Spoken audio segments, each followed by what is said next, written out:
Hey everybody, this is a video on the analysis of objects suspended by pulleys and Atwood machines and just pulleys in general. So, what is a pulley? A pulley is a device which you wrap a string or a rope around, and a pulley will change the direction of a tension force but not change the magnitude. At least that is an ideal pulley. Ideal pulleys are massless and frictionless. Obviously real pulleys do have mass and some friction, but if we're working with an ideal pulley situation, we want that mass to be very small relative to the rest of the masses and friction to be very small relative to the rest of the friction. So if we have an ideal pulley, then the tension is going to be equal throughout the whole cable. It's going to be consistent, and we can kind of use Newton's third law to prove that. But if we know that, then then we can use that to analyze situations in which objects are hanging from pulleys. So if we take a pulley and suspend two masses from our pulley, we call that an Atwood machine. It's named after a scientist named Atwood. And we use Atwood machines to analyze motion with constant accelerations. By changing the masses, we can change the rate of acceleration of our objects. For example, if m1 is equal to m2, then the masses are equal. The gravitational forces will be the same. And since the tension forces for each are the same, by Newton's third law, they pull on each other with equal tensions, it'll be in equilibrium. So there will be no acceleration. If we give it a nudge, it'll move at a constant speed. If we have it stopped, it'll stay stopped. If we make one mass larger than the other, let's say this is bigger, we call it big mg, then there's going to be a net acceleration in the direction of the larger mass. In the direction of the larger mass is downward direction. So to analyze an Atwood machine problem, we look at our two masses, or our two objects. We draw free body diagrams for each object, and then we're going to set up Newton's third law. So here we have m1 and m2. m2 is greater than m1. The free body diagram for m1 is, well, m1g pulls down and tension pulls up in the direction of the rope. Free body diagram for 2 is m2g pulls down and tension pulls up in the direction of the rope. If we set up Newton's second law for each of them, and remember we want to choose the direction of the acceleration to be positive, so that's up is the acceleration for 1, and down is the acceleration for 2. We get sigma f equals NAT minus m1g equals m1 times acceleration. And on the right, we get m2g minus t equals m2 times acceleration. So we have two equations. We actually only have two unknowns, our tension and our acceleration. So we can solve that system of equations. If we have two unknowns, we need two equations. I'm going to use the elimination method to cancel out tension here, and then I can solve for acceleration. So if I add equation 1 plus equation 2, I get on the left side t minus m1g plus m2g minus t, and on the right side I get m1a plus m2a. We have tension minus tension, that cancels. So on our left side we have, I'm going to factor out a g here, we get g times m2 minus m1. And on our right side I can factor out an a here, a times m1 plus m2. If I divide both sides by the quantity m1 plus m2, I get the acceleration equals g times m2 minus m1, the difference of the masses, divided by m1 plus m2, the sum of the masses. This is a general solution in terms of variables, but often you'll be given numbers. A half-Atwood machine is another type of Atwood machine. It has a freely hanging mass from one end, but the other mass is not freely hanging. So here we have a half-Atwood machine where M2 is on a rough surface or rollers or something. We can reduce friction with rollers. We could increase friction with a rough surface.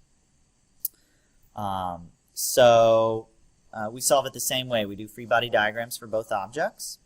We know that the tension's the same in the string for both objects if it's an ideal pulley.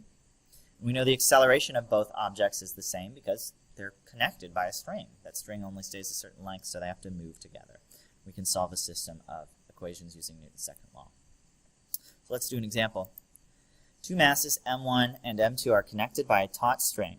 M2 is placed on a rough table. So here's our rough table. Let me actually erase that. The string is wrapped around a massless, frictionless pulley at the edge of the table, and M1 hangs over it. Find the acceleration of the masses if M1 is 2.0 kilograms. This is a typo. This should say M2. M2 is 1.0 kilograms.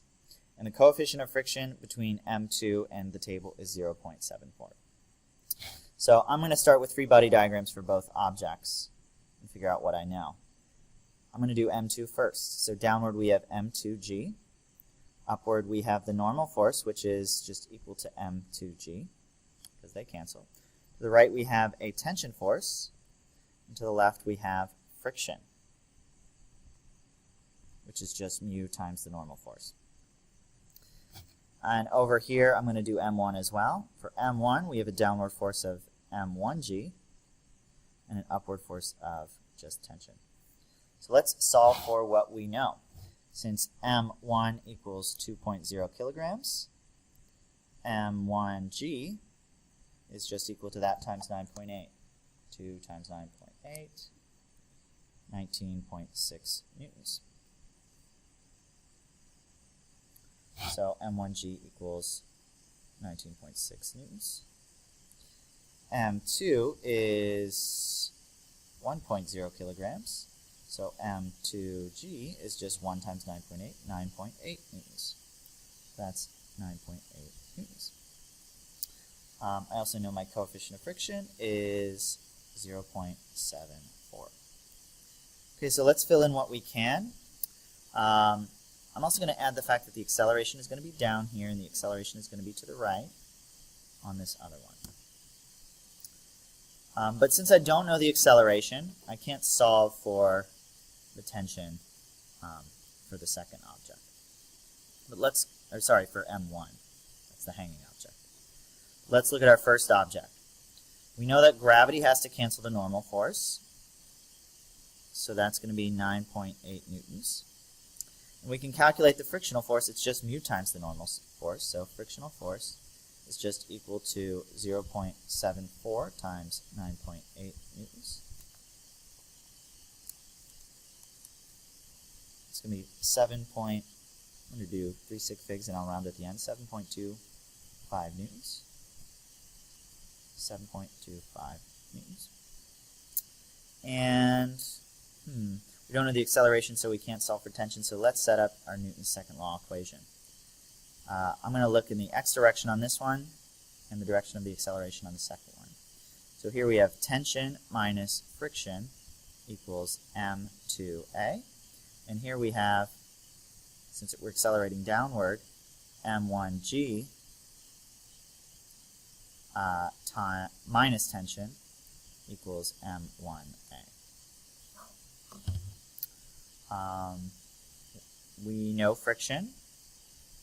Let's just call this equation 1 and equation 2. We only have two unknowns here. We know friction, we know m2, we know m1, we know g, and we know m1. Our unknowns are tension and acceleration. Since I'm solving for acceleration, I'm going to eliminate tension by adding these two equations together. I'm going to do that over here. Equation 1 plus equation 2.